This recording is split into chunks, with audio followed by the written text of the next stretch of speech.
Hello friends, मैं हूं सन्मय प्रकाश और आप देख रहे हैं यूट्यूब चैनल सरकारी जॉब न्यूज़। तो कई महत्वपूर्ण टॉपिक से आज के इस करंट अफेयर्स वीडियो में शुरू करते हैं बिना देर के हुए। और पहला क्वेश्चन, केरलम के नए मुख्यमंत्री कौन बने हैं जिन्होंने पूरी कैबिनेट के साथ शपथ ली है? आंसर क्या होगा? V D Satheesan. ठीक है, वी डी सतीशन। तो उन्होंने जो है ना वो 13वें मुख्यमंत्री के पद पर शपथ ली। और वहाँ के जो राज्यपाल हैं केरलम के, राजेंद्र विश्वनाथ अर्लेकर, उन्होंने ये शपथ दिलाई है। ठीक है, तो ये है इम्पॉर्टेंट बात। पिछले जो चुनाव हुआ था उसमें जो कांग्रेस का गठबंधन है, यूडीएफ कहते हैं, उसको बहुमत मिला था और यहाँ पर कांग्रेस की सरकार आई है। ठीक है, आगे बढ़ते हैं। अगला क्वेश्चन है, किस देश ने भारत को चोल राजवंश की ऐतिहासिक अनय मंगलम ताम्रपत्र उसको सौंप दिया है? तो आंसर क्या होगा? नीदरलैंड। ठीक है, नीदरलैंड की यात्रा पर थे हाल ही में प्राइम मिनिस्टर नरेंद्र मोदी। तो वहाँ पर मतलब नीदरलैंड की सरकार ने ये जो भारत से गया हुआ था, इसको, ये ऐतिहासिक है, अनैमंगलम ताम्रपत्र उसको सौंपने की घोषणा कर दी है। ठीक है, तो ये कहाँ पर है नीदरलैंड? एक बार मैप में चलते हैं। यूरोप में है ये नीदरलैंड, और यही इस लोकेशन पर, ये जो रेड कलर में दिख रहा है ना, वहाँ पर है। और ये जो ताम्रपत्र है, ये 1862 उस समय से नीदरलैंड की जो लीडेन यूनिवर्सिटी है उसके पास थी। और ये ताम्रपत्र जो देख रहे हैं आप यहाँ पर, और नज़दीक से दिखा दूँ, तो ये 985 से लेकर 1014, यानी 985 से लेकर 1014वीं ईस्वी उस समय की। और उनके जो पुत्र थे राजेंद्र चोल प्रथम, 1012 से 1044 उस समय काल की बताई जा रही है। और 21 ये तांबे की प्लेट है और उस पर लिखा हुआ है, इसका वजन लगभग 30 किलोग्राम है। ये प्लेटें विशाल कांस्य यानी ब्रॉन्ज की अंगूठी से जुड़ी हुई है, एक पूरा रिंग है उससे जुड़ा हुआ है। और इस पर राजेंद्र चोल की शाही मुहर भी लगी हुई है। तो दो भाग हैं, एक में संस्कृत में लिखा हुआ है, दूसरी तरफ से तमिल में लिखा हुआ है। और चोल राजवंश की वंशावली भी दी गई है इसमें। ठीक है, तो ये जो रिकॉर्ड है ना, वो बताता है कि कोरोमंडल तट के पास में बंदरगाह शहर नागपट्टिनम, वहाँ पर जो नो बौद्ध धर्मस्थल भी था। और उसके लिए भी गांव वगैरह दान दिए गए थे। तो बहुत कुछ इसमें लिखा हुआ है। और लूट का इतिहास भी है। ऐसा माना जाता है कि डच ईस्ट इंडिया कंपनी जो थी, एक तो यूनाइटेड किंगडम की थी, ब्रिटेन की डच ईस्ट इंडिया कंपनी थी, और एक डच ईस्ट इंडिया कंपनी थी जो कि नीदरलैंड की थी। तो उसने 1687 और 1700 के बीच में खुदाई के दौरान जो मिला हुआ था उसको निकाला था और फिर वो ले गया था। और आखिरकार ये भारत को मिल रहा है, और ये भारत के जो आर्कियोलॉजिकल सर्वे ऑफ इंडिया है उसको सौंपा जाएगा। ठीक है, तो चलिए अब आगे बढ़ते हैं। अगला क्वेश्चन लेते हैं कि ड्रोन हमले की वजह से बरकाह परमाणु ऊर्जा संयंत्र यानी बरकाह एटॉमिक पावर प्लांट पर मई में, मतलब वहाँ पर हमला हुआ ड्रोन से। तो ये कहाँ पर स्थित है? तो यूएई में है, यूनाइटेड अरब एमिरेट्स में है। तो ये वहाँ पर है। और आपको बताऊं कि ये जो यूएई की राजधानी है ना, अबू धाबी, तो उसी के अल धाफरा उस क्षेत्र में ये यूएई यहाँ पर है। ठीक है, तो अबू धाबी, तो उसी के पास में ये जो है ना वो स्थित है। ठीक है, यहाँ पर। तो ये क्या हुआ कि ड्रोन जो आया, 16 मई को हमला हुआ, और उसके बाद वहाँ का एक बिजली का जनरेटर था उसमें आग लगी। हालांकि जो एटॉमिक पावर प्लांट है, जो मेन जहाँ पर रिएक्टर है ना, उसको कोई भी नुकसान नहीं पहुंचा है। और उसके जो फोटोग्राफ है मैं अभी आगे आपको दिखाना चाहता हूँ, ये वाला।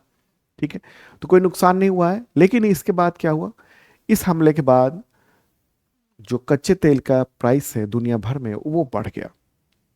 करीब करीब 15 से 20% प्राइसेस जो है ना वो बढ़ गए, ये खबर है।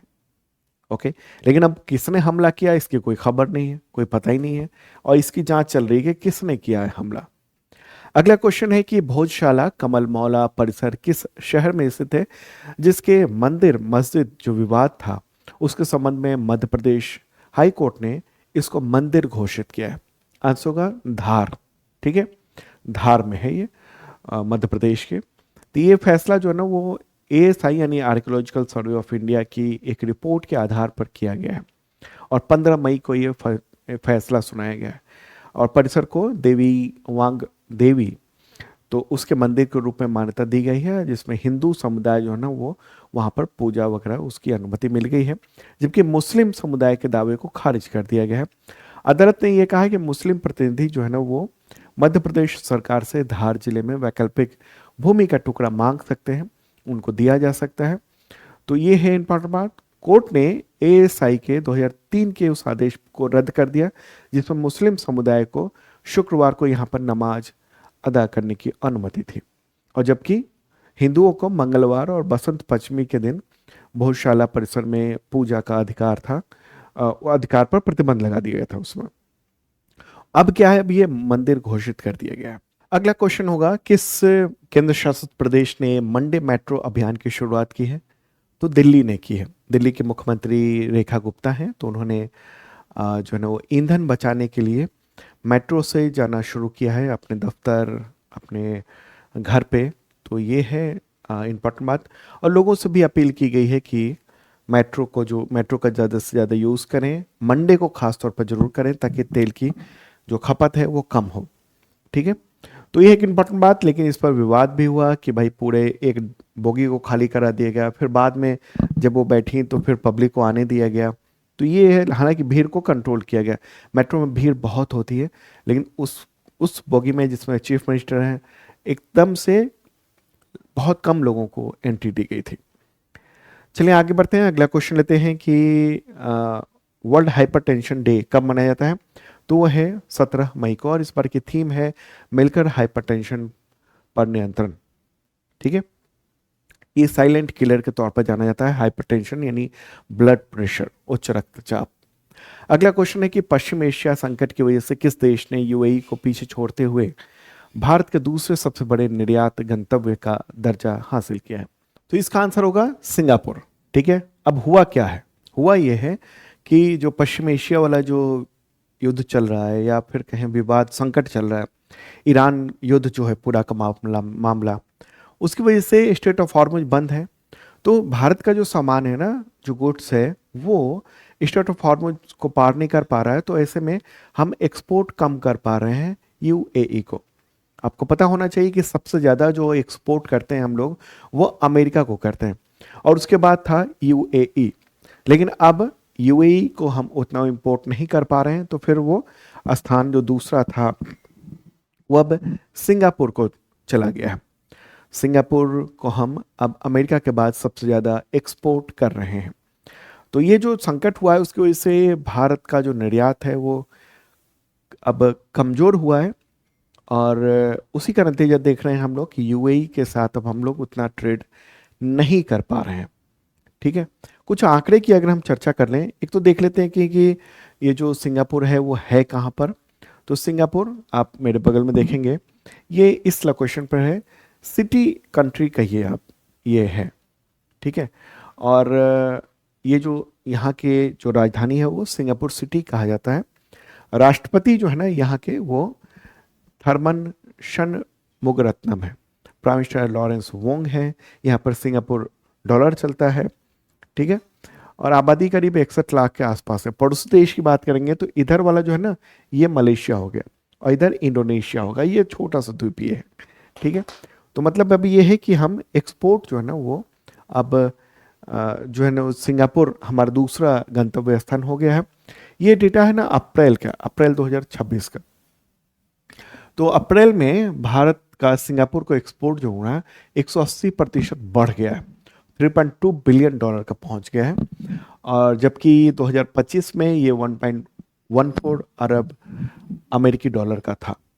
ठीक है, दूसरी तरफ यूएई का देखिए एक्सपोर्ट कम हुआ है, 36% गिर गया है, और ये मात्र 2.18 बिलियन डॉलर रह गया है। और जबकि 2025 में 3.43 अरब डॉलर का था। तो इस युद्ध का जो असर है वो आप देख रहे हैं ना, कि हम सिंगापुर को तो एक्सपोर्ट बढ़ा ही रहे थे, लेकिन हम यूएई जो हमारा बड़ा था जहां पर हम एक्सपोर्ट करते थे वो हमारा एक्सपोर्ट कम हो गया। तो भारत की जो अर्थव्यवस्था है उस पर भी असर पड़ रहा है इस युद्ध का सीधे तौर पर। ऑयल वगैरह का तो महंगा हो रहा है, उसकी वजह से महंगाई बढ़ रही है, वो तो हम लोग झेल ही रहे हैं। लेकिन अब एक्सपोर्ट अगर कम होगा तो इसका मतलब क्या होगा, हमारे जो कामगार हैं वो बेरोजगार होंगे, क्योंकि उनका सामान बना हुआ वो नहीं जा पा रहा है। ठीक है।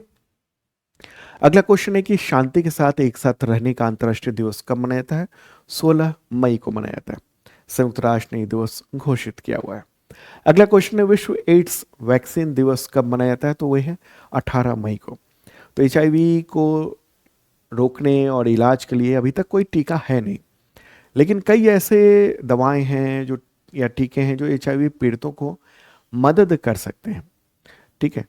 तो अभी तक कोई वैसी सीधे एचआईवी को लेकर कोई वैक्सीन नहीं है, लेकिन ये दिवस मनाया जाता है, 1998 से मनाया जा रहा है।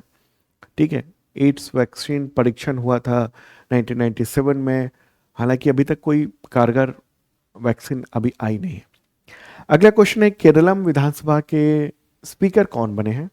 तो तिरुवरुर राधाकृष्णन ये बने हैं वहाँ के विधानसभा के स्पीकर। ठीक है। और वहाँ जो चीफ मिनिस्टर बने हैं वो वीडी सतीशन है। ओके।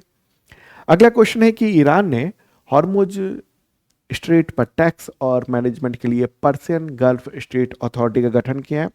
तो ये स्टेट किन समुद्रों को जोड़ता है, कौन से समुद्र को जोड़ता है? ये क्वेश्चन इस तरह के एग्जामिनेशन में आते हैं मैपिंग को लेकर। आंसर क्या होगा इसका? फारस की खाड़ी और ओमान की खाड़ी। ठीक है। और ये न्यूज़ भी आप देख रहे हैं। अब इसको मैप के जरिए भी चीज़ों को समझ लेते हैं। प्यारा भारत है अपना। ठीक है। कल एक लड़का पूछ रहा था कि स्ट्रेट ऑफ हॉर्मुज है क्या? स्ट्रेट क्या होता है? दो समुद्रों को जोड़ने वाला जो छोटा जल निकाय होता है ना, उसको स्ट्रेट कहते हैं। तो इस तरफ है पर्सियन गल्फ और इस तरफ है गल्फ ऑफ ओमान। ठीक है। और यहाँ पर है अरेबियन सी, इधर वाला, मतलब अरेबियन सी जो है ना वो यहाँ के बाद आता है, इस तरफ आता है, इधर गल्फ ऑफ ओमान। एक बार मैंने सवाल भी पूछा था, ये बताइए कि जो चाबहार है वो किस समुद्र के किनारे है? तो कई बच्चों ने लिखा था कि अरेबियन सी के, नहीं, गल्फ ऑफ ओमान के पास था। ठीक है। और तो ये क्या है ना, यहाँ से दुनिया भर का 20% ऑयल गैस ये सब एक्सपोर्ट होता था ईरान के युद्ध से पहले। लेकिन जब से ईरान पर युद्ध थोपा गया अमेरिका और इजराइल के द्वारा, तब से उसने इस मार्ग को चोक कर दिया और अब एक अथॉरिटी का गठन कर दिया है, और वो अथॉरिटी टैक्स वसूलेगी। टैक्स वसूलने का काम हालांकि 1 महीने से चल रहा है। जो भी जहाज उधर से पार करना चाहते हैं उनको टैक्स देना पड़ता है, करीब 17 करोड़ रुपए के आसपास एक शिप को। अगर बहुत बड़ा शिप है तो बहुत बड़ा जो है ना वो लगता है टैक्स, और ज़्यादा लगता है। तो ये है इंपॉर्टेंट बात कि अब एक अथॉरिटी का गठन किया गया है, नाम है पर्सियन गल्फ स्ट्रेट अथॉरिटी। ठीक है। तो एक तरह से उसने दावा कर दिया है ईरान ने कि ये हमारा इलाका है और हम इस पर टैक्स वसूलेंगे। अब आप कहेंगे कि क्या दूसरे देश कुछ अपोज नहीं कर रहे हैं? देखिए, सामने अमेरिका ही है। अमेरिका ने कोशिश की थी यहाँ पर कि हम आगे बढ़े, लेकिन इसने क्या किया, ईरान ने जो बोट्स हैं उसके जरिए हमला करने की कोशिश की, और आखिरकार अमेरिका इस तरफ नहीं बढ़ पाया। ठीक है। पिछले दिनों युद्ध हुआ, युद्ध के बाद शांति मतलब युद्ध विराम हुआ, और उसके बाद फिर कोशिश अमेरिका की थी कि इस पर हम कब्जा कर लें, लेकिन ईरान ने बिल्कुल यहाँ छोड़ा ही नहीं है। ईरान कह रहा है कि नहीं नहीं, यहाँ से कुछ भी जाएगा तो हमारी परमिशन के बिना नहीं जाएगा। नतीजा क्या होगा इसका? आने वाले वक्त में ऑयल के प्राइसेस और बढ़ जाएंगे, मतलब कि यहाँ से जो भी जहाज जाएगा उसको बड़ी मात्रा में टैक्स देना पड़ेगा, टोल टैक्स देना पड़ेगा, और इससे जो ऑयल है ना वो महंगा हो जाएगा। ठीक है। तो वैश्विक जो ऊर्जा सुरक्षा है उस पर भी असर देखने को मिल सकता है। कितना टैक्स लगेगा अभी तक कुछ पता नहीं है, लेकिन ये है कि करीब 8 करोड़ से लेकर 17 करोड़ रुपए के आसपास का ये टैक्स वहां से लिया जा रहा है, अभी भी लिया जा रहा है। ठीक है। तो दोस्तों ये था इंपॉर्टेंट कंटेंट्स आप सबके एग्जामिनेशंस के लिए। मिलते हैं नेक्स्ट वीडियो में। इवनिंग को भी ये स्पेशल लाइव सेशन लेकर आता हूं मैं, उससे भी आप ज़रूर देखिएगा। Okay, bye.